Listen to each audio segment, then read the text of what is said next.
Hello everyone. हमारी आज की इस वीडियो में हम बात करेंगे एल्गोरिथम्स की वेट एंड ट्रेड फीचर के बारे में। तो अगर आपने पहले कोई स्ट्रैटेजी बना रखी है या फिर कोई एग्जिस्टिंग स्ट्रैटेजी आप यूज़ करना चाहते हो तो आप उसमें वेट एंड ट्रेड फीचर को इम्प्लीमेंट कर सकते हो। तो चलिए जानते हैं कि हम वेट एंड ट्रेड फीचर को इम्प्लीमेंट कर कैसे सकते हैं। तो सबसे पहले तो आप कोई स्ट्रैटेजी क्रिएट कर लो अगर आपने ऑलरेडी क्रिएट नहीं की है।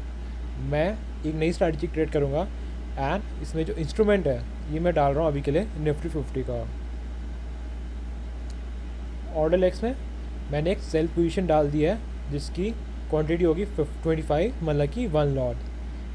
एंड मैं जो पोजीशन है वो पुट की लूँगा जो कि एट द मनी जो स्ट्राइक प्राइस है उसको सिलेक्ट करेगा।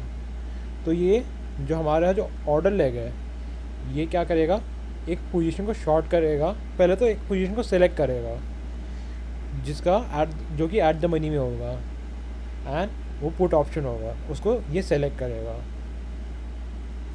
तो उसके बाद हम लोग आ जाते हैं एडवांस फीचर्स में। एडवांस फीचर्स में हम लोग जाएंगे, उसमें हम लोग क्लिक करेंगे वेट एंड ट्रेड पे।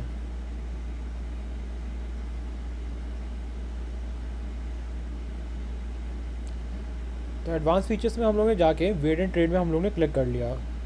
उसके बाद आप देखोगे एक नया कॉलम जो है वो अपेयर हुआ है।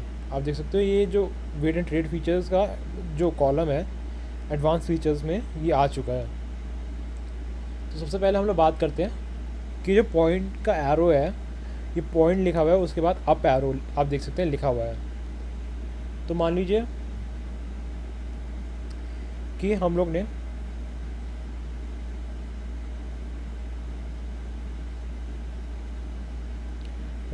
ने कोई स्क्रिप्ट सेलेक्ट करी है, वो एट द मनी में उसका जो क्रॉस प्राइस अभी चल रहा है वो कुछ 20 रुपीज़ में चल रहा है।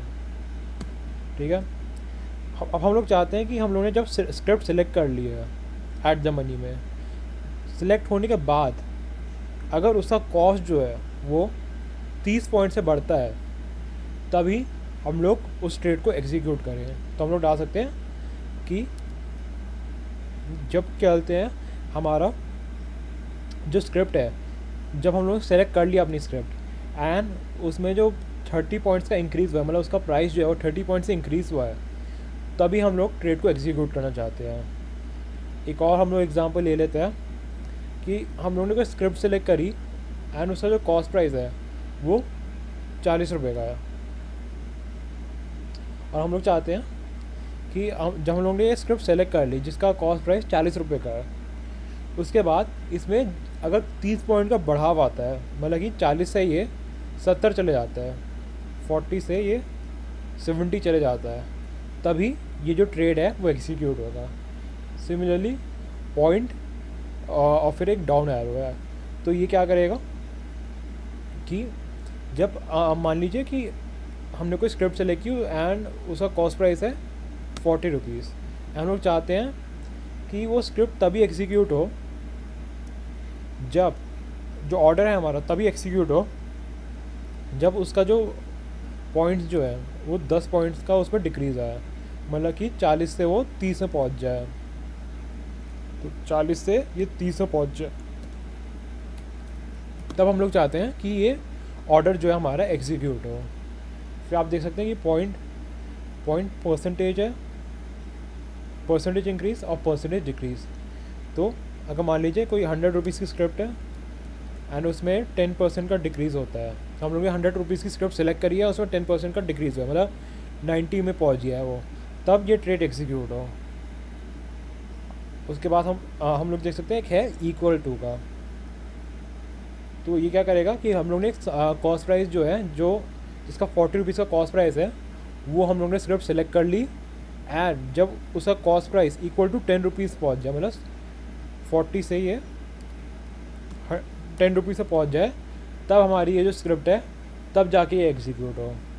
तो इससे क्या होगा कि हमारी जो स्क्रिप्ट है उसमें जब हम लोगों ने 40 रुपये की स्क्रिप्ट ली है एंड उसका जो कॉस्ट प्राइस है वो 10 रुपये में पहुँच गया है, तब जाके हमारा ऑर्डर जो है, जो हमारा शॉर्टिंग का ऑर्डर है, वो एग्जीक्यूट होगा।